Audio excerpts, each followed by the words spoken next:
Sesungguhnya Fir'aun telah berbuat sewenang-wenang di muka bumi dan menjadikan penduduknya berpecah belah. Dia bertindak semena-mena, lalim, melampaui batas, lebih mementingkan kehidupan dunia dan berpaling dari ketaatan Rob yang Maha Tinggi. Fir'aun memecah menjadi banyak sekali golongan dan kelompok dan menindas sebagian di antara mereka. Fir'aun menindas Bani Israel yang berasal dari keturunan Nabi Yakub. Saat itu, mereka adalah penduduk bumi terbaik. Mereka berada di bawah kuasa Raja Tiran yang zalim, yang memperbudak dan mempekerjakan mereka untuk pekerjaan-pekerjaan hina. Ada banyak faktor yang melatar belakangi perbuatan raja tersebut. Selain karena kebencian, ada juga faktor ramalan yang beredar pada saat itu. Bani Israel mengalami siksaan dan penyiksaan yang tak terkira. Nabi Musa diutus oleh Allah Subhanahu wa Ta'ala untuk membebaskan Bani Israel dan telah berulang kali memperingatkan Fir'aun agar membebaskan kaumnya.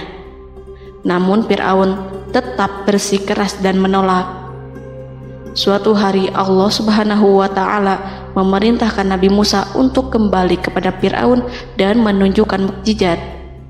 Di sana Nabi Musa menunjukkan beberapa mukjizat, termasuk mengubah tongkatnya menjadi ular raksasa dan di tangannya mengeluarkan cahaya. Namun Fir'aun tetap ingkar, dan dari situlah awal mula kehancuran Fir'aun dan pengikutnya. Tentang bagaimana detail kisah lengkapnya serta kelanjutan nasib Fir'aun, dari mana awal mula keangkuhan Fir'aun sampai mengakui dirinya sebagai Tuhan, serta dari mana sumber kekayaan Fir'aun yang sampai penasihatnya saja Qorun bisa membangun istana megah, akan dibahas lengkap di sini. Namun sebelum saya melanjutkan kisahnya, dimohon kepada pemirsa untuk menonton video ini sampai selesai, supaya tidak ada kesalahpahaman dalam memahami isi cerita, serta mohon bantu channel ini semakin berkembang dengan cara subscribe dan berikan like serta komen positifnya. Semoga bantuan pemirsa sekalian menjadi amal jariah dan bernilai pahala di sisinya. Bismillahirrahmanirrahim. Fir'aun menguasai seluruh negeri. Seiring dengan makmurnya negeri Mesir, kekuasaan Fir'aun semakin hari semakin bertambah. Fir'aun berkuasa tanpa ada yang berani menentang, dan dia membuat keputusan sesuka hatinya. Bahkan dengan kesombongannya, dia sampai berani mengaku sebagai Tuhan. Gelar Fir'aun Raja Mesir kuno punya pengaruh besar yang diyakini sebagai seorang yang bertanggung jawab untuk melindungi dunia pada saat itu. Fir'aun bukanlah nama seseorang, melainkan sebutan dalam Al-Quran yang merujuk pada seorang Raja Mesir yang sombong, suka menindas, dan sering melampaui batas, yang hidup ketika Nabi Musa alaihi salam bayi sampai dirinya dibinasakan oleh Allah di Laut Merah. Fir'aun merupakan sebuah gelar bagi raja-raja Mesir yang muncul di era New Kingdom. Pendapat Syekh Abdurrahman As-Sadi mengatakan bahwa Fir'aun merupakan gelar yang diberikan kepada raja-raja Mesir, sebagaimana Raja Babil disebut Namrud, Raja Habasyah disebut An-Najasyi, Raja Yaman disebut Al-Qil, atau Raja Persia yang disebut Kisra, penguasa Roma yang dijuluki Kaisar. Sebutan Fir'aun dalam Al-Quran ini menjurus pada Raja Mesir yang hidup pada tahun 1527 sampai 1407 sebelum Masehi. Fir'aun dikhususkan untuk menyebut penguasa Mesir yang membangkang dan tidak beriman kepada Allah Subhanahu wa Ta'ala, sedangkan yang beriman kepadanya dikenal dengan nama Malik, yang saat itu hidup di zaman Nabi Yusuf alaihi salam. Sebagian ahli sejarah mengatakan bahwa penguasa Mesir pada masa Nabi Yusuf disebut Al-Malik atau Raja, tidak disebut Fir'aun, karena kedua penguasa ini berbeda asal daerahnya. Penguasa Mesir pada masa Nabi Yusuf berasal dari Mesir pesisir, sehingga mudah untuk menerima perubahan. Sedangkan Fir'aun pada masa Nabi Musa berasal dari pedalaman Mesir yang mempunyai watak dan karakter keras serta kolot, dan tidak mudah menerima orang-orang di luar kalangan mereka. Dari keterangan di atas dipahami kenapa penguasa Raja Mesir pada masa Nabi Yusuf percaya kepada Nabi Yusuf dan mengikuti agama Nabi Yusuf, yaitu Islam. kemudian diikuti oleh rakyatnya. Sebagian ahli sejarah menyamakan Fir'aun dengan Mas'ab ibnu Royan. Ada pula yang menyatakan bahwa Fir'aun anaknya Walid ibnu Mas'ab ibnu Royan dari salah satu kaum Ad. Para Fir'aun Mesir kuno memperoleh kekayaan dan membangun kerajaan mereka yang megah melalui berbagai sumber. Beberapa sumber utama kekayaan dan pembangunan kerajaan Fir'aun adalah sumber daya alam. Mesir kuno diberkati dengan sumber daya alam yang melimpah, termasuk emas, tembaga, dan batu mulia yang ditambang dari wilayah gurun dan lembah. Sungai Nil juga menyediakan tanah yang subur untuk pertanian yang menjadi dasar ekonomi Mesir kuno. Air yang sangat penting ini memungkinkan kota-kota tumbuh di tengah gurun. Lonjakan air dan nutrisi itu mengubah lembah Nil menjadi tanah pertanian yang produktif. Menurut Organisasi Pangan dan Pertanian PBB, petani Mesir kuno adalah salah satu kelompok pertama yang melakukan pertanian dalam skala besar, menanam tanaman makanan seperti gandum, serta tanaman industri seperti rami untuk membuat pakaian. Sungai Nil mengalir ke utara sejauh 4.160 mil dari timur tengah Afrika ke Laut Tengah, yang memberikan Mesir kuno tanah subur dan air untuk irigasi. Untuk memaksimalkan pemanfaatan air Sungai Nil, petani Mesir kuno mengembangkan sistem irigasi cekungan. Mereka membangun jaringan tanggul berbahan tanah untuk membentuk cekungan. Kemudian mereka menggali saluran untuk mengarahkan air banjir ke dalam cekungan, di mana air akan menggenang selama sebulan hingga tanah jenuh dan siap untuk ditanami. Selain itu, Sungai Nil dapat dimanfaatkan untuk mengangkut material proyek-proyek konstruksi. Untuk mendapatkan manfaat dari Sungai Nil, orang yang tinggal di tepi sungainya harus mencari cara mengatasi banjir tahunan sungai ini. Untuk memprediksi apakah mereka akan menghadapi banjir yang bisa mengakibatkan panen buruk, orang Mesir kuno membangun nilometer atau pilar batu dengan tanda menunjukkan tingkat air. Mereka mengembangkan keterampilan dan teknologi baru dari pertanian hingga pembuatan perahu dan kapal. Sungai Nil juga merupakan rute transportasi penting karena memainkan peran sentral dalam peradaban Mesir kuno. Orang Mesir menjadi ahli dalam membangun perahu dan kapal untuk mengangkut berbagai barang, termasuk ternak, sayuran, ikan, roti, dan kayu. Mesir kuno memiliki perdagangan yang berkembang dengan wilayah Afrika Timur dan Tengah serta Mediterania Timur. Perdagangan ini tidak hanya mencakup barang-barang mewah, tetapi juga bahan pangan dan bahan baku. Fir'aun juga memiliki semua tanah di Mesir dan mengumpulkan pajak dari rakyatnya. Raja Fir'aun juga memperlakukan rakyat dengan kejam tanpa belas kasihan. Ia memeras pajak yang tinggi dan menjadikan kaum Bani Israel sebagai budak kerajaan. Mereka juga menerima upeti dari negara-negara yang dikalahkan atau ingin menjaga hubungan baik dengan Mesir. Bahkan Fir'aun juga memiliki proyek konstruksi untuk membangun struktur megah seperti piramida, kuil, dan monumen yang tidak hanya menunjukkan kekuasaan dan kekayaan mereka, tetapi juga berfungsi sebagai pusat administrasi dan agama. Proyek-proyek ini seringkali menggunakan tenaga kerja dari rakyat yang bekerja selama musim banjir.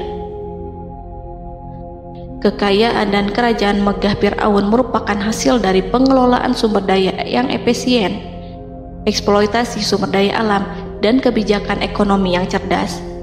Ini semua mencerminkan kemajuan teknologi, organisasi sosial, dan kekuatan politik Mesir kuno. Kekayaan para Fir'aun Mesir kuno memang sangat luar biasa dan telah menjadi topik penelitian dan kekaguman selama berabad-abad.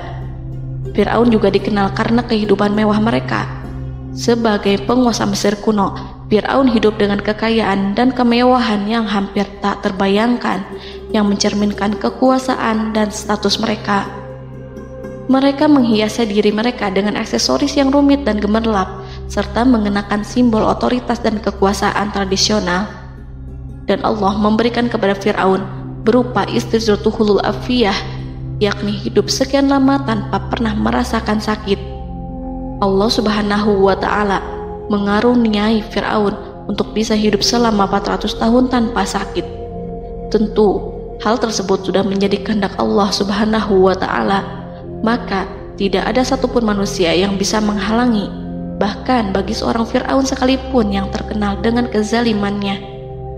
Namun dengan karunia-Nya yang diberikan Allah tersebut bukannya menjadikan Fir'aun sebagai manusia yang bersyukur, tetapi malah membangkitkan kesombongan dan kesesataannya. Dan puncak kesombongan Fir'aun juga dicatat Al-Quran sebagai penguasa tangan besi dan manusia yang pernah mengaku Tuhan. Aku adalah Tuhan kalian yang maha tinggi. Quran Surat An-Najiat ayat 24. Fir'aun hidup selama 446 tahun. Selama hidupnya, Fir'aun memiliki tubuh yang sehat dan bugar tanpa pernah mengalami sakit, meski hanya berupa pusing atau flu sekalipun. Fir'aun bahkan tidak pernah merasakan kelelahan. Fir'aun tidak pernah merasakan perihnya lapar, kerongkongannya tidak pernah tersentuh panasnya dahaga. Seandainya dalam semalam saja Fir'aun dilanda sakit berupa pusing atau demam, maka ia akan sibuk untuk mengurus dirinya sendiri dan tidak berpikiran untuk mengaku bahwa ia adalah Tuhan. Hal ini pun dijelaskan dalam kitab Ihya Ulumuddin Al-Qut Al-Qulub oleh Imam Al-Ghazali. Sesungguhnya yang menyebabkan Fir'aun sampai berani mengatakan, "Aku adalah Tuhan kalian yang maha tinggi," hal ini disebabkan karena ia mengalami masa sehat dalam hidupnya yang begitu lama. Kekejaman Raja Fir'aun diikuti dengan kesombongannya. Ia enggan bersyukur atas kemakmuran yang dianugerahkan Allah Subhanahu wa Ta'ala. Ia justru menjadikan negeri Mesir penuh dengan kemusyrikan. Sungguh, dia Fir'aun termasuk orang-orang yang berbuat kerusakan, dan kami hendak memberi karunia kepada orang-orang tertindas di bumi, dan hendak menjadikan mereka pemimpin dan menjadikan mereka orang-orang yang mewarisi bumi. Dan kami teguhkan kedudukan mereka di bumi, dan kami perlihatkan kepada Fir'aun dan Haman bersama bala tentaranya apa yang selalu mereka takutkan dari mereka. Surat Al-Qasas ayat 1-6. Haman yang merupakan penasihat dan sekaligus pelaksana proyek pembangunan menara untuk Fir'aun yang ikut berkontribusi dalam kesesatan Fir'aun, dan dia juga yang menjadi aktor utama atas kezaliman Fir'aun yang nantinya memberikan nasihat kepada Fir'aun dan mendorongnya untuk menolak ajaran Nabi Musa alaihi salam. Faktor yang mendorong Fir'aun melakukan tindakan keji ini adalah Bani Israel yang mempelajari suatu hal yang mereka riwayatkan dari Ibrahim, bahwa suatu saat nanti akan lahir seorang anak Bani Israel yang akan menghancurkan kekuasaan Raja Mesir. Berita gembira ini terjadi saat insiden antara Sarah, istri Nabi Ibrahim alaihissalam, dengan Raja Mesir yang saat itu berniat jahat terhadap Sarah. Namun Allah menjaganya. Berita gembira ini santer terdengar di antara Bani Israel. Kaum Kipti juga membicarakan berita ini, hingga sampailah juga ke telinga Fir'aun. Sebagian amir dan orang-orang dekat Fir'aun menyampaikan hal itu kepadanya saat tengah berbincang pada malam hari. Waktu itu Fir'aun langsung menginstruksikan untuk membunuh seluruh anak laki-laki Bani Israel untuk mengantisipasi kelahiran anak yang dimaksud. Tapi apa boleh buat, kewaspadaan sama sekali tidak bisa menghindari takdir. Suatu ketika Fir'aun bermimpi seakan-akan api datang dari arah Baitul Maqdis lalu membakar semua rumah Mesir dan seluruh kaum Kipti. Namun, api tersebut tidak membahayakan Bani Israel. Saat bangun, Fir'aun merasa takut oleh mimpi itu. Ia kemudian mengumpulkan seluruh paranormal dan tukang sihir. Fir'aun bertanya kepada mereka terkait mimpi itu.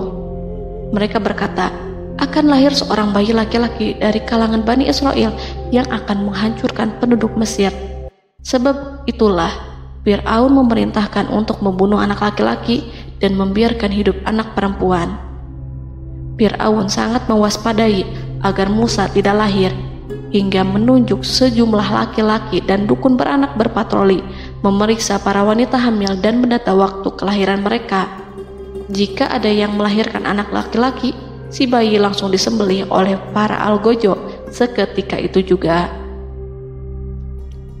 Allah berfirman, kami mengilhamkan kepada ibu Musa, susuilah dia Musa, jika engkau khawatir atas keselamatannya, hanyutkanlah dia ke sungai Nil dalam sebuah peti yang mengapung. Janganlah engkau takut dan janganlah pula bersedih. Sesungguhnya kami pastikan mengembalikan kepadamu dan menjadikan sebagai salah seorang rasul. Surat Al-Qasas ayat 7. Pada saat itu, ibu Musa yang bernama Ayarika, ada juga yang menyebut Ayah Zakat, merasakan kesedihan yang amat dalam dan sudah mengantisipasi sejak pertama kali mengandung Musa. Kehamilannya ini memang tidak terlihat.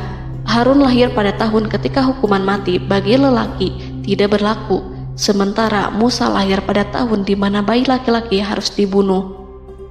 Saat melahirkan, ibunya mendapat ilham agar Musa kecil diletakkan di dalam peti yang diikat dengan tali. Rumahnya tepat di hulu sungai Nil. Ia menyusui Musa, kemudian ketika khawatir pada seseorang, ia meletakkan Musa di peti itu, lalu dilepaskannya ke lautan, sementara talinya tetap dipegang. Setelah semua orang pergi, ia tarik kembali peti itu. Namun suatu hari, ibu Musa melepaskan peti itu, tetapi dia lupa tidak mengikatnya dengan tali, sehingga peti berisi Musa kecil itu hanyut bersama aliran sungai Nil hingga melintas tepat di depan istana Fir'aun. Selir-selir Fir'aun itu memungut peti dalam kondisi tertutup rapat. Mereka tidak berani membukanya. Peti itu kemudian diletakkan di depan istri Fir'aun, Asiyah binti Muzahim. Ada pendapat yang mengatakan bahwa Asiyah berasal dari Bani Israel dari keturunan Musa.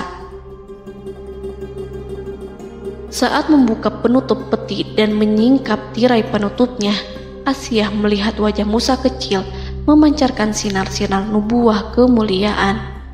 Begitu melihatnya, Asiyah langsung jatuh hati dan sangat mencintainya. Saat Fir'aun tiba, ia berseru, "Apa ini?" Kemudian ia memerintahkan untuk menyembelihnya, tetapi sang istri meminta agar bayi tersebut diberikan kepadanya. Sang istri berkata, "Dia adalah penyejuk mata hati bagiku dan bagimu."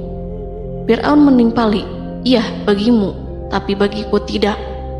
Aku tidak memerlukan bayi itu." Petaka memang selaras dengan tutur kata. Kata-kata istri Fir'aun, mudah-mudahan dia bermanfaat kepada kita. Allah memberikan manfaat yang ia harapkan. Di dunia, Allah memberikan hidayah padanya melalui sosok Musa, dan di akhirat, Allah menempatkan dia di surganya karena Musa. Atau kita ambil dia menjadi anak. Keduanya pun mengadopsi Musa karena mereka berdua tidak punya anak. Perkataan Asiyah ini diabadikan dalam Al-Quran surat Al-Qasas ayat 9. Dan berkatalah istri Fir'aun, "Ia adalah penyejuk mata hati bagiku dan bagimu. Janganlah kamu membunuhnya. Mudah-mudahan ia bermanfaat kepada kita, atau kita ambil ia menjadi anak, sedangkan mereka tidak menyadari." Dalam ayat ini Allah Subhanahu wa Ta'ala berfirman yang artinya, sedangkan mereka tidak menyadarinya. Ibnu Katsir menjelaskan maksud dari ayat ini, mereka tidak mengetahui apa yang dikehendaki Allah, bahwa di tangan anak itulah terjadinya kehancuran masa depan Fir'aun dan bala tentaranya. Mereka tidak mengetahui hukuman besar Allah yang dikehendaki terhadap Fir'aun dan pasukannya. Mereka tidak tahu bahwa Allah menakdirkan mereka untuk memungutnya. Saat Musa tinggal di kediaman Fir'aun, pihak keluarga ingin menyusuinya. Namun Musa tidak mau menerima susu wanita manapun. Ia juga tidak mau makan, hingga mereka dibuat bingung karenanya. Mereka berusaha sebisanya untuk memberi Musa makan, namun Musa tidak mau. Seperti yang Allah sampaikan dalam surat Al-Qasas ayat 12. Dan kami cegah dia Musa menyusu kepada perempuan-perempuan yang menyusuinya sebelum itu. Mereka kemudian mengirim Musa bersama para dukun beranak dan sejumlah wanita ke pasar. Mungkin Musa mau menyusu pada seorang wanita di sana. Saat semua orang berdiri di hadapan Musa, saudari Musa melihatnya. Ia tak memperlihatkan sikap seakan-akan mengenal bayi yang sebenarnya adalah adiknya. Mereka kemudian pergi bersama saudari Musa itu ke kediaman Musa. Musa kecil kemudian digendong ibunya untuk menyusui bayi itu. Bayi yang tidak lain adalah anaknya sendiri, langsung menyusu dengan lahap. Melihat hal itu, mereka merasa sangat puas dan gembira. Mereka pun melaporkan peristiwa yang sangat menggembirakan itu kepada Asia. Asia meminta agar perempuan yang tidak lain adalah ibunya Musa itu untuk menetap bersamanya dan memohon kebaikan serta kesediaannya. Namun, perempuan itu menolaknya seraya berkata, "Sesungguhnya aku mempunyai suami dan anak-anak yang tidak bisa aku tinggalkan. Akan tetapi, aku siap melakukan jika bayi itu dibawa kepadaku ke rumahku." Akhirnya Asia mengutus ajudan kerajaan untuk menyerahkan bayi itu kepada ibunya Musa untuk disusui secara rutin. Asia kemudian memberikan berbagai macam fasilitas kepada ibu Musa, berupa biaya nafkah sehari-hari, pakaian-pakaian bagus, dan beberapa hadiah istimewa yang lainnya sebagai kompensasi upah menyusui bayi itu. Akhirnya, Musa kecil kembali ke pangkuan ibunya dan berada di bawah asuhannya. Allah telah menyatukan kembali bayi yang bernama Musa itu dengan ibunya sendiri. Fir'aun tidak akan menyangka jika Allah telah mempersiapkan sesuatu yang besar lewat kehadiran Musa kecil di kerajaannya. Sang raja bengis lagi terpedaya oleh banyaknya pasukan yang dimiliki, kekuasaan, dan luasnya kerajaan yang maha agung yang tak terkalahkan, dan takdirnya tak bisa ditentang. Allah telah memutuskan bahwa bayi itu yang dia dan pengikutnya waspadai keberadaannya itu hingga dengan bengis membunuh banyak sekali nyawa yang tak terhitung jumlahnya. Padahal anak tersebut justru tumbuh dewasa di kediamannya, di atas kasurnya, memakan makanannya, dan meminum yang ada di rumahnya. Fir'aun sendiri justru mengadopsi dan merawat serta mengasuhnya tanpa menyadari rahasia besar di balik itu. Anak itu yang membuatnya binasa di dunia dan akhirat karena menentang kebenaran yang nyata yang ia sampaikan kepadanya. Nabi Musa tumbuh dan hidup sebagai salah seorang dari keluarga kerajaan hingga mencapai usia dewasanya, di mana ia memperoleh asuhan dan pendidikan sesuai dengan tradisi istana. Allah Subhanahu wa Ta'ala mengaruniakannya hikmah dan pengetahuan sebagai persiapan tugas kenabian dan risalah yang diwahyukan kepadanya. Musa tumbuh menjadi seorang pemuda yang mempunyai fisik dan akhlak yang kuat. Allah anugerahkan kepada Musa kesempurnaan tubuh dan kekuatan jasmani. Musa juga menyadari bahwa dia hanyalah anak angkat, tidak setetes pun darah Fir'aun mengalir padanya, dan bahwa ia keturunan Bani Israel yang ditindas dan diperlakukan sewenang-wenang oleh Fir'aun dan kaumnya. Maka dia berjanji kepada dirinya sendiri akan menjadi pembela bagi kaum-kaum yang lemah yang tertindas. Kekuatan fisik Nabi Musa memang tidak bisa diragukan. Itu terbukti pada saat Nabi Musa mampu mengangkat batu penutup sumur seorang diri, padahal batu itu hanya bisa diangkat oleh 10 orang laki-laki. Peristiwa kedua saat perkelahian antara Bani Israel dan orang Kipti atau kaumnya Fir'aun, suku asli Mesir. Saat orang Israel meminta pertolongan kepada Musa untuk mengalahkan orang Kipti, Musa menghampiri orang Kipti tersebut. Dengan tangan terkepal, Musa meninju orang Kipti dan matilah musuhnya itu. Orang Kipti hanya mati karena pukulan itu. Musa tidak sengaja dan tidak bermaksud untuk membunuh orang Kipti. Musa hanya berniat membuatnya jera.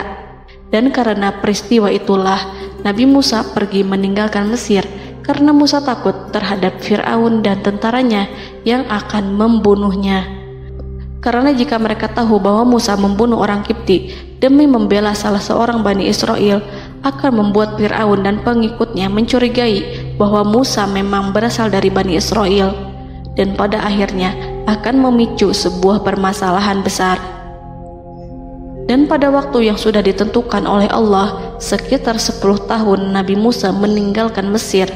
Pada akhirnya Allah mengamanahkan dia sebagai seorang rasul. Allah anugerahkan kepadanya hikmah kenabian dan pengetahuan di usia 40 tahun. Allah perintahkan Musa kembali ke Mesir untuk menghadapi Fir'aun dan mengajak dia mengakui Tuhan semesta alam. Tugas ini penuh dengan bahaya, mungkin bisa membuat Musa kehilangan nyawa, tetapi menuruti perintah Allah itu mutlak baginya. Ditemani oleh saudaranya Harun untuk membantunya membenarkan perkataannya. Lidah Musa cedal karena bara api yang pernah diletakkan di lidahnya saat Fir'aun hendak menguji akalnya setelah menarik jingat Fir'aun hingga berdarah. Fir'aun bermaksud untuk membunuhnya. Asyah mengkhawatirkan Musa lalu berkata, dia masih kecil. Fir'aun kemudian menguji Musa dengan meletakkan buah dan bara api di hadapannya. Musa kecil hendak bermaksud meraih buah-buahan, tetapi tangannya dialihkan oleh malaikat. Lalu Musa mengambil bara api dan ia letakkan di lidahnya. Lidahnya cedal karena bara api ini. Musa meminta kepada Allah agar kekakuan yang ada di lidahnya dihilangkan sebagian, sebatas agar kata-katanya bisa dipahami, dan tidak meminta untuk dihilangkan secara total, karena para rasul hanya meminta sebatas yang diperlukan. Pergilah kamu kepada Fir'aun, karena dia benar-benar telah melampaui batas, maka berbicaralah kamu berdua kepadanya dengan kata-kata yang lemah lembut. Mudah-mudahan dia sadar atau takut.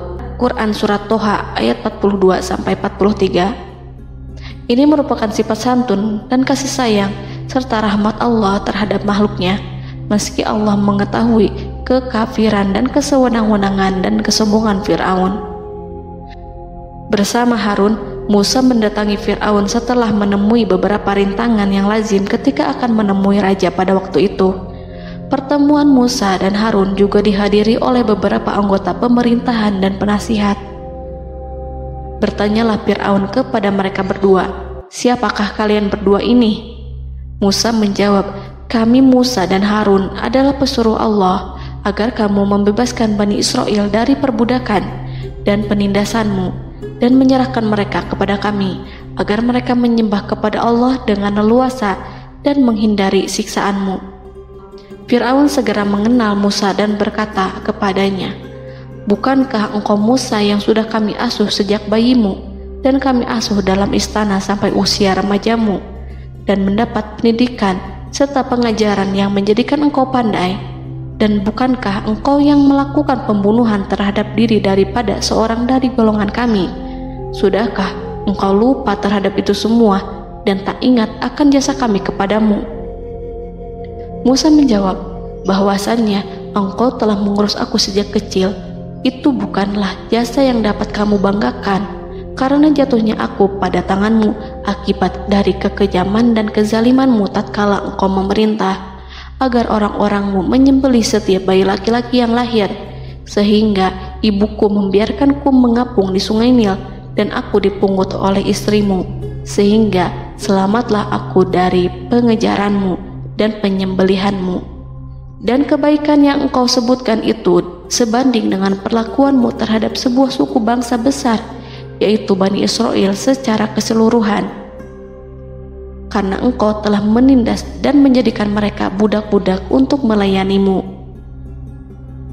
Dan mengenai pembunuhan itu merupakan kehilafanku, lalu aku lari darimu karena aku takut kepadamu. Namun peristiwa itu merupakan rahmat dan hikmah yang terselubung bagiku, sebab dalam perantauanku setelah aku melarikan diri dari negerimu ini, Allah Subhanahu wa Ta'ala mengaruniakanku dengan hikmah ilmu dan mengutus aku sebagai rasul. Maka dalam rangka tugasku sebagai rasul, datanglah aku kepadamu atas perintah Allah untuk mengajak engkau dan kaummu untuk menyembah Allah dan meninggalkan kezaliman serta penindasanmu terhadap Bani Israel yang kau pekerjakan dan perbudak mereka untuk melakukan pekerjaan dan melayanimu. Fir'aun bertanya, siapakah Tuhan yang engkau sebut-sebut itu, hai Musa? Adakah Tuhan di atas bumi ini selain aku yang patut disembah dan dipuja? Musa menjawab, ya, yaitu Tuhanmu dan Tuhan nenek moyangmu, serta Tuhan alam semesta. Fir'aun bertanya, siapakah Tuhan alam semesta itu? Musa menjawab, ialah Tuhan langit dan bumi, dan segala yang ada di langit dan di bumi. Berkatalah Fir'aun kepada para penasehatnya dan para pembesarnya, sesungguhnya Rasul yang diutus kepada kamu ini adalah seorang yang gila. Kemudian ia balik bertanya kepada Harun dan Musa, siapakah Tuhan kamu berdua? Akulah Tuhanmu yang paling tinggi. Surat An-Najiat ayat 23-24. Dan Fir'aun berkata, wahai para pembesar kaumku, aku tidak mengetahui ada Tuhan bagimu selain aku. Quran Surat Al-Qasas ayat 38. Fir'aun menentang, padahal ia tahu bahwa ia adalah hamba yang diatur, dan Allah lah yang menciptakan dan memberi bentuk rupa. Dan mereka mengingkarinya karena kezaliman dan kesombongannya, padahal hati mereka meyakini kebenarannya. Maka perhatikanlah bagaimana kesudahan orang-orang yang berbuat kerusakan. Quran Surat An-Naml ayat 14. Fir'aun beralih memakai kekuasaan dan wibawa yang ia miliki. Fir'aun berkata, jika engkau menyembah Tuhan selain aku akan memasukkanmu ke dalam penjara.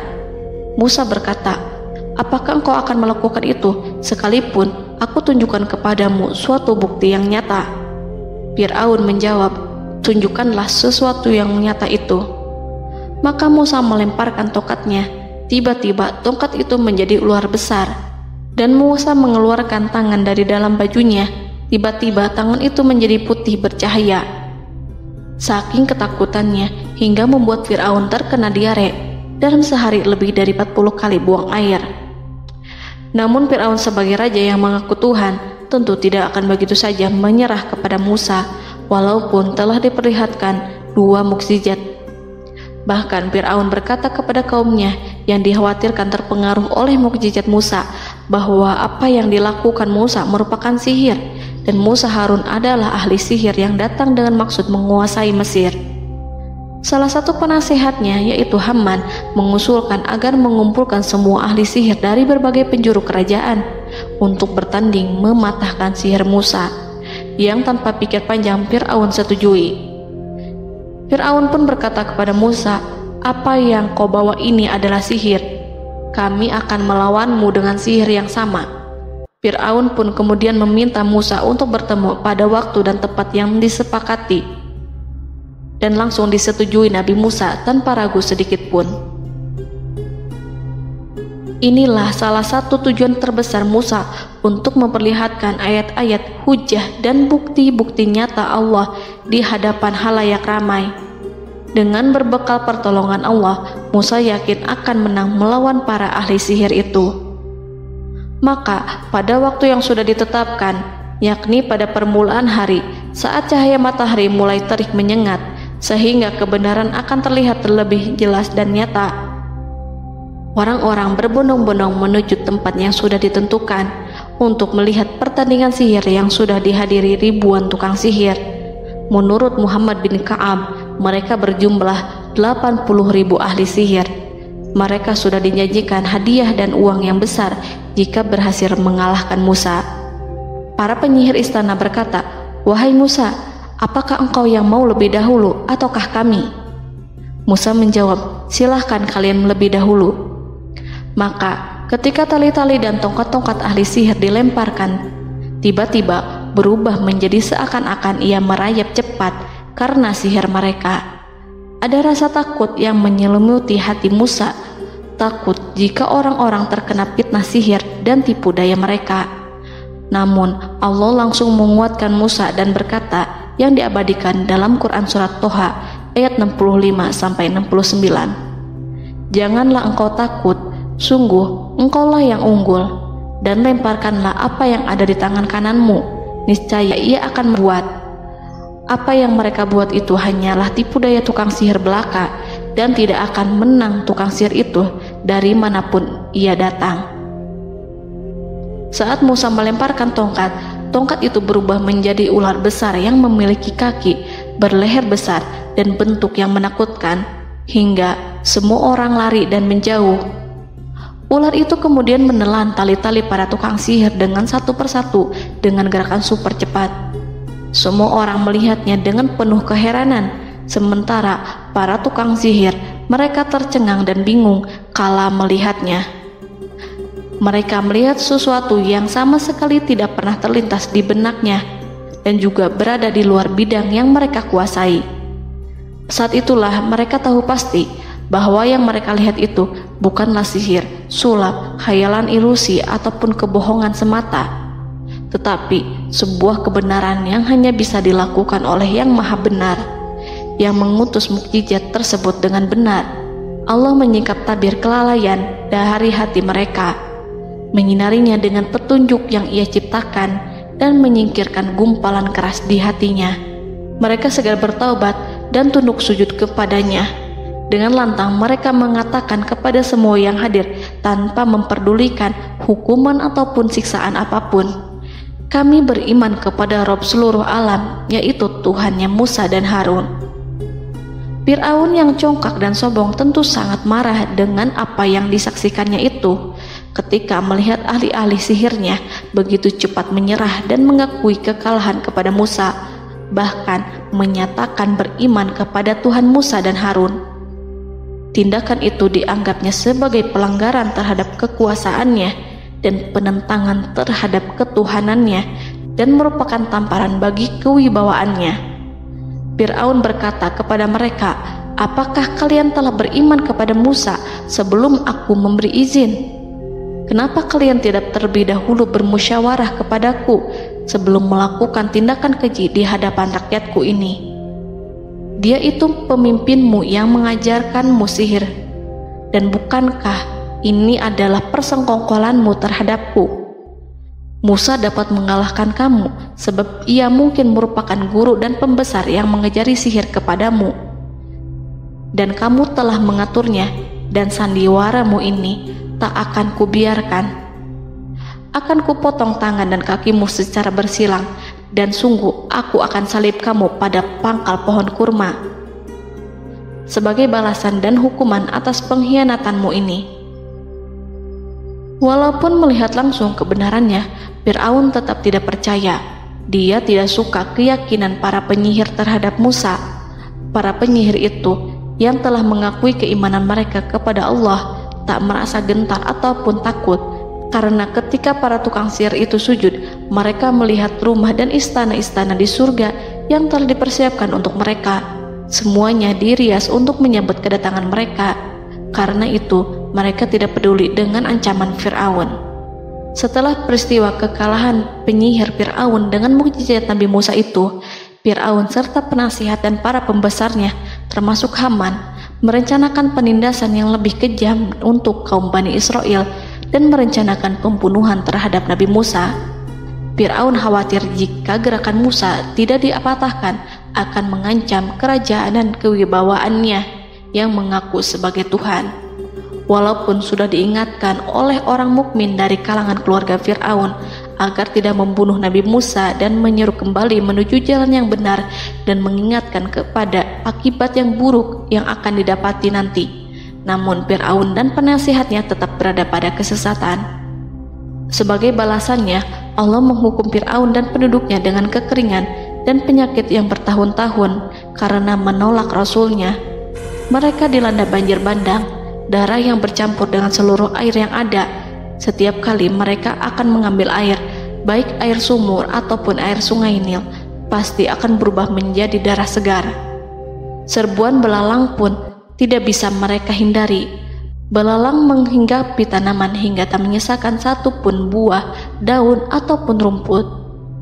Serangan hama dan wabah katak juga mengerumuni mereka hingga berjatuhan di makanan, wadah-wadah, sampai-sampai ketika ada yang membuka mulut untuk makan ataupun minum, pasti ada katak yang jatuh di situ.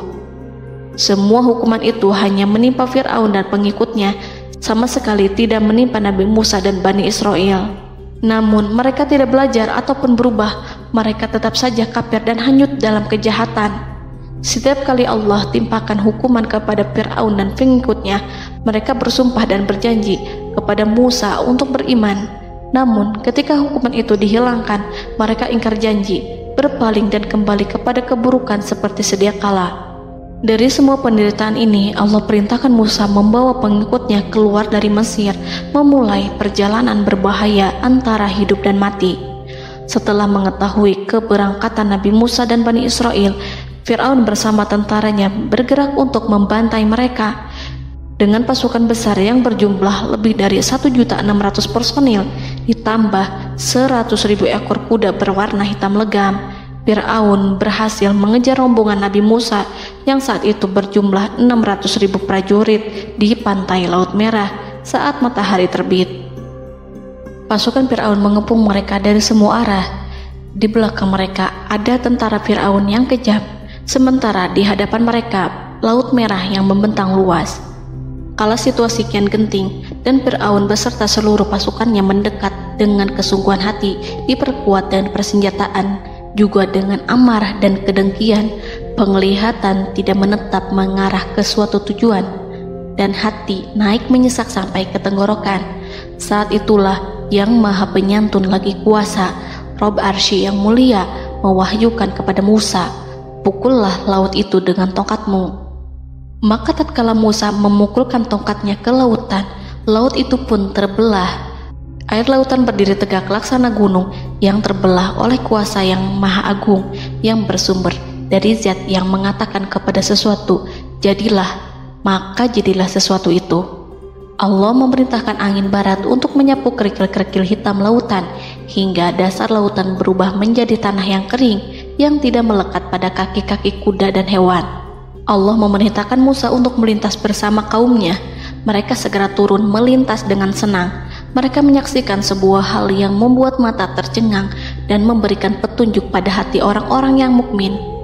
Setelah Musa bersama kaumnya melintas secara keseluruhan dan keluar dari lautan, saat itulah pasukan garis depan Fir'aun baru masuk. Saat itu Musa bermaksud memukulkan tongkat ke lautan agar kondisi laut kembali seperti sedia kala, agar Fir'aun dan pasukannya tidak bisa mengejar. Tapi Allah yang Maha Kuasa dan pemilik keluhuran memerintahkan agar lautan tetap dibiarkan seperti itu, seperti yang ia firmankan.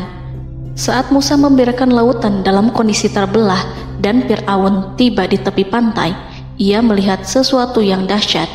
Kondisi ini membuatnya tercengang, dan ia tahu betul bahwa apa yang dilihatnya adalah pekerjaan Rob Arsy yang mulia, seperti halnya mukjizat lain yang pernah ia lihat sebelumnya. Fir'aun berhenti dan tidak maju. Ia menyesal karena mengejar Bani Israel dalam situasi seperti ini, di saat penyesalan tiada lagi membawa guna. Namun Fir'aun memperlihatkan sikap tangguh dan kuat di hadapan para pasukannya dan memperlakukan mereka layaknya musuh. Jiwa kafir dan watak Fir'aun mendorong dirinya mengatakan kepada kaum yang ia perdaya hingga patuh dan mengikuti kebatilannya, "Lihatlah bagaimana lautan ini terbelah agar aku bisa mengejar budak-budakku yang melarikan diri dari kekuasaanku, menyimpang dari ketaatanku, dan meninggalkan negeriku." Fir'aun bersembunyi di barisan belakang dengan harapan ia bisa selamat, tapi mustahil ia bisa selamat. Fir'aun terlihat maju mundur. Dan pada kesempatan itu, Jibril menampakkan diri dalam wujud seorang penunggang kuda perawan, lalu melintas di hadapan kuda jantan yang ditunggangi oleh Fir'aun. Kuda yang ditunggangi Fir'aun meringik menghampiri kuda yang ditunggangi Jibril. Fir'aun kemudian masuk ke dalam lautan hingga mendahului kuda dengan tangkas dan cepat. Fir'aun tidak menghindari mara bahaya dari dirinya ataupun mendatangkan manfaat. Mereka segera menyusul hingga semuanya berada di lautan. Setelah bagian depan hendak mencapai tepi, Allah memerintahkan Musa melalui wahyu untuk memukul lautan dengan tongkat. Musa memukul lautan dengan tongkat. Lautan kembali menyatu seperti sedia kala dan menenggelamkan mereka semua. Tak seorang pun yang selamat. Allah menggambarkan tentang bagaimana Fir'aun didengkot orang-orang kafir Kipti tenggelam. Gelombang besar sesekali turun dan sesekali naik membawa Fir'aun. Bani Israel melihatnya dan juga pasukannya, seperti apa siksa dan petaka besar yang Allah timpakan kepadanya dan juga pasukannya, agar Bani Israel senang dan lega. Saat Fir'aun menyaksikan kematian dan mulai sakarat, ia kembali kepada jalan kebenaran dan bertaubat, serta beriman pada saat keimanan tiada lagi membawa guna. Seperti yang Allah sampaikan dalam ayat yang lain, sesungguhnya orang-orang yang dipastikan mendapat ketetapan Rabb-Mu tidaklah akan beriman meskipun mereka mendapat tanda-tanda kebesaran Allah hingga mereka menyaksikan azab yang pedih. Quran Surat Yunus ayat 96-97. Seperti itulah Musa mendoakan keburukan pada Fir'aun dan golongannya agar harta benda mereka dibinasakan, hati mereka diikat sehingga mereka tidak akan beriman hingga melihat siksaan yang pedih, yaitu ketika keimanan tidak ada lagi membawa guna bagi mereka, sekaligus sebagai penyesalan bagi mereka. Allah berfirman kepada Musa dan Harun saat keduanya mengucapkan doa tersebut, sungguh telah diperkenankan permohonan kamu berdua. Quran Surat Yunus ayat 89. Siksaan yang ditimpakan kepada Fir'aun dan pasukannya ini merupakan jawaban atas doa Musa dan saudaranya Harun. Dalam hadis riwayat Imam Ahmad, Rasulullah Shallallahu Alaihi Wasallam bersabda, saat Fir'aun berkata, aku percaya bahwa tidak ada Tuhan melainkan Rabb yang dipercaya Bani Israel, Jibril berkata kepadaku, wahai Muhammad, andai kau melihatku saat mengambil pasir lautan, lalu aku sumpalkan ke mulutnya karena khawatir jika rahmat menghampirinya. Ibnu Abbas dan lainnya mengatakan, sebagian Bani Israel meragukan kematian Fir'aun, bahkan ada yang menyatakan bahwa Fir'aun tidak mati. Allah kemudian memerintahkan lautan untuk mengapungkan jasad Fir'aun. Maka pada hari ini kami selamatkan jasadmu, yaitu dengan mengenakan baju perang yang dengannya kau dikenali, agar engkau dapat menjadi pelajaran bagi orang-orang yang datang setelahmu, yaitu agar kau menjadi bukti bagi Bani Israel atas kekuasaan Allah yang membinasakan Fir'aun. Karena itu, sebagian salaf membaca, kemungkinan yang dimaksud adalah kami menyelamatkan jasadmu beserta baju perangmu agar kau menjadi pelajaran bagi orang-orang setelahmu dari kalangan Bani Israel, dan mereka tahu bahwa kau telah binasa. Wallahu a'lam.